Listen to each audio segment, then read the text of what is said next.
Camera ready തുടങ്ങല്ലേ? എന്താ പറഞ്ഞേ? ഞാൻ കേട്ടില്ല, അതൊന്നും കൂടി പറയോ? ക്യാമറ റെഡിയാണ്, തുടങ്ങല്ലേന്ന്. ആ, ഇതുപോലെ നമ്മളോട് ഒരാൾ സംസാരിച്ചു കൊണ്ടിരിക്കുന്ന സമയത്ത് അയാൾ പറയുന്നത് നമ്മൾ കേട്ടില്ല. അപ്പോൾ നമ്മൾ പറയല്ലോ, നിങ്ങൾ പറഞ്ഞത് ഞാൻ കേട്ടില്ല, അതൊന്നും കൂടി പറയോ? അതെങ്ങനെ ഇംഗ്ലീഷിൽ പറയാം? ഇതിന് ഇംഗ്ലീഷുകാർ ഒരൊറ്റ വാക്കാണ് ഉപയോഗിക്കുന്നത്.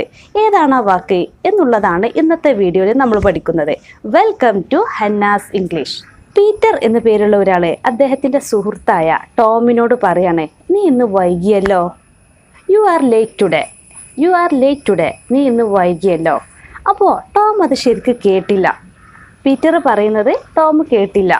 അപ്പോൾ ടോം ചോദിക്കാണ്, പാടൺ എന്താ അർത്ഥം?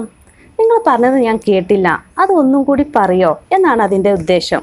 അതായത് നമ്മളോട് ഒരാൾ പറഞ്ഞത് നമ്മളത് കേട്ടില്ല എങ്കിൽ അതൊന്നും കൂടി ആവർത്തിക്കുന്നതിന് വേണ്ടി ഈ ചോദ്യമാണ് ഉപയോഗിക്കേണ്ടത്. അപ്പോൾ പീറ്റർ പറയാണ്, I said you are late today. നീ ഇന്ന് വൈകിയല്ലോ എന്നാണ് ഞാൻ പറഞ്ഞത്. ഇതുപോലെ നമ്മളോട് ഒരാൾ സംസാരിച്ചു കൊണ്ടിരിക്കുന്ന സമയത്ത് അയാൾ പറയുന്നത് നമ്മൾ കേട്ടില്ല എങ്കിൽ അതൊന്നും കൂടി ആവർത്തിക്കുന്നതിന് വേണ്ടി, അതൊന്നും കൂടി പറയുന്നതിന് വേണ്ടി ഇങ്ങനെയാണ് ഇംഗ്ലീഷിൽ ചോദിക്കേണ്ടത്. പാടൻ. ഇത് നിങ്ങളുടെ സംഭാഷണത്തിലും ഉൾപ്പെടുത്താൻ ശ്രമിക്കുക. പുതിയൊരു ടോപ്പിക്കുമായിട്ട് അടുത്ത വീഡിയോയിൽ കാണാം.